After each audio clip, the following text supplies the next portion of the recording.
Það alltaf að vera pirraður, sko. Hættu að byggast líka fyrir yfir þig. Já, búin að vera svona nett pirrið þessari viku. Það er bara, ég er bara búin að vera einhvern veginn, maður er búin að vera hérna á 150 og finnst það ekki vera að skila sér. Nei, ég er að tala við þig. Það er þú sem ég hef áhyggjur af en ekki þau, hinn.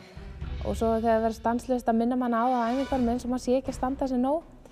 Það svona magnar upp pirringin og þú veist, maður er alveg nógu duglegur og hefur alltaf verið nógu duglegur að rakka sjálfa sig niður.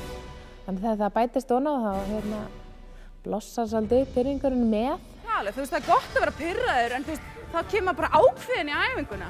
Ekki það er engin orka eftir. Ekki bara eitthvað, jú, þá sækir maður hana, hún er alveg til staðar, sko. Búin? Nei, ertu alveg búin að því? Já. Andlega og líkamlega? Já. Ok, talaðu þá við okkur. Nei.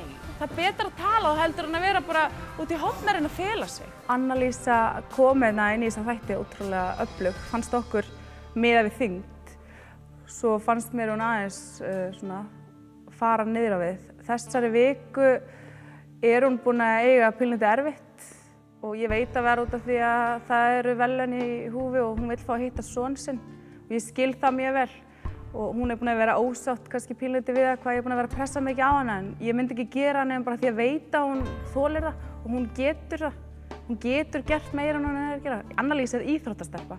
Þú veist, maður er alltaf á fullu hérna, alveg gjörsamlega, þú veist, tekur lengra æfingar og þú veist, það skilar sér ekki raskat. Þú veist, ég veit hvað þú getur.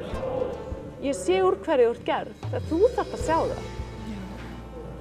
Þú ert ógeðslega flott, þú getur talað fyrir fram með fólk og þú brjála útgeislun, sama hvort þú ert 120 kíló og 90 kíló skiptir ekki máli. Ég veit það.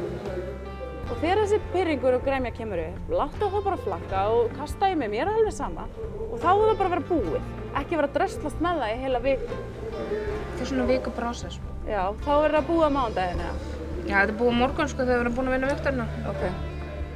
Ég vonum við fáum bara allar rosalega góða tölu á morgun og ég ætla bara að vera þarna með þeim efstu. Það er planið.